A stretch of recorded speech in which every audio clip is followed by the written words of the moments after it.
kabukid, ayan, ipapakita ko sa inyo itong aking ginagawang compost. Ayan, ayan, makikita niyo itong lupa na ito. Buo po siya, ito. Ayan, ayan, ito yung ipot ng mga bulati. Gayaan siya compare sa ibang lupa. Ayan, yan lang ang lupa. Ito ay nilalagyan ko ng mga tira-tirang mga galing sa bahay. Ayan, meron dito akong pinagkuhanan ng saging. Yung saha niya is nilagay ko dito. Ayan. Tapos ito, yan, pag may mga tira-tirang kanin sa bahay, ayan, di maiwasan napapanisan. Ayan, dito ko nilalagay sa sako. Iniipon ko. Kaya ayan, meron ako ngayong compost na lupa. Ganda, oh, buo-buo. Ganda.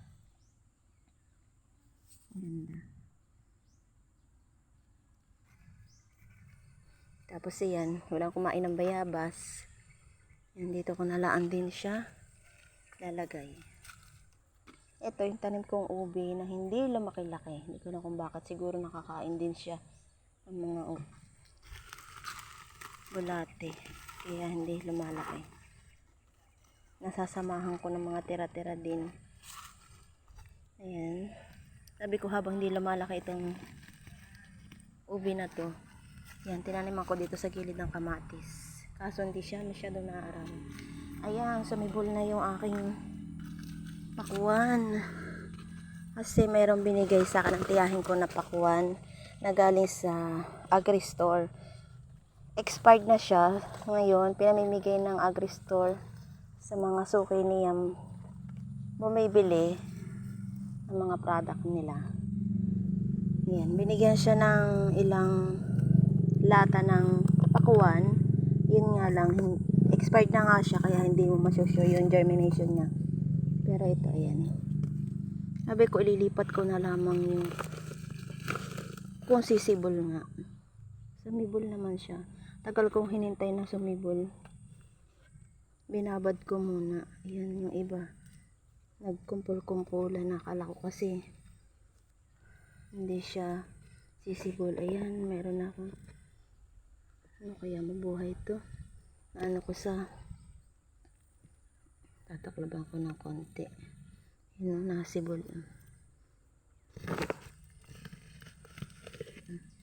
Itong lupa na to, bughag na siya, nagbubuha-buhangin na. Ito ay galing din dito. Yung mga galing sa ilalim. Itong mga sako aking winawalis. Yan ang tulad nito. Yan. Ito, yan. Mga galing sa sako sa ilalim. Winawalis ko yan. Galing, ito yung mga dumi din ng mga bulate.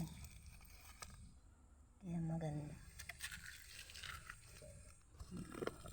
Pag ito ay lumaki, saka ko na lang sila ililipat para siguradong yan, nasibol pa. Hindi ko na laang nadiligan ng ilang araw, kaya hindi siya masyadong lumanda. At saka pag ganitong nalililiman, yan, ganyan ang mga sibol nila, matataas kaysa doon sa nasisikatan ng araw. Kasi ito hindi nasisikatan masyado ng araw.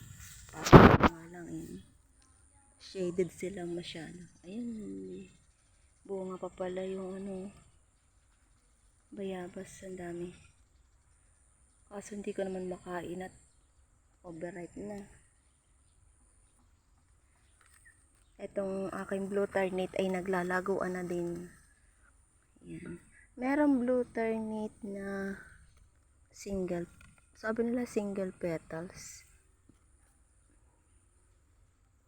Pero ito, hindi pa lang ako nakakapag-try nga nito mag-tsaa.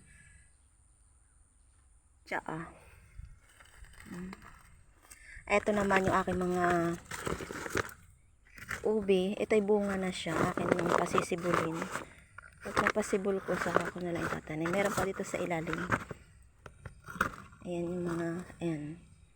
Sabi ko akin pasisibulin. Dinadagdagan ko ng lupa. Tulad nito, ayan. Nagsisimula na siyang sumibol. Mga isang araw, aking ulit wawalisin ito mga to. Pati damo, lumalago na din. Damo. Ito mga damo na to, ano na din to eh. Pwede na rin itong ilagay dito sa sako. Itong mga basura naman na to, yan. Itong mga damo-damo na to, nilagay ko na lang dyan. Minsan nilalagay ko sa isang sako para sabi ko okay, gagawin din pataba. Ayan, tulad nito, ito sobrang lambot na, hindi ko na makakain, kaya nilalagay ko na lang din dito. Hindi pa naman makakakain ang manok nito, maliliit pa. Pero kung ito'y madami, akin ulit itong gagataan.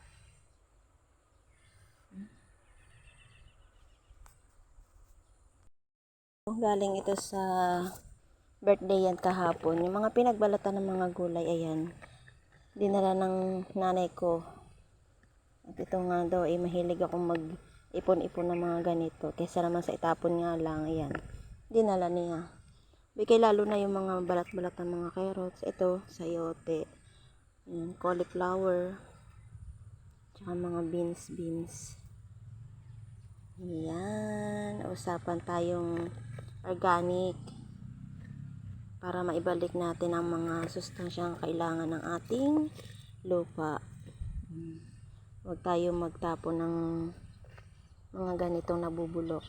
Ipunin natin sa isang sako. Ayan, pagdating ng araw, magagamit sa ating mga halamang namumulaklak. Kung tayo ay mahilig sa mga halaman at kung tayo magtatanim ng mga gulay, pampataba na tayo. Ayan, thank you for watching.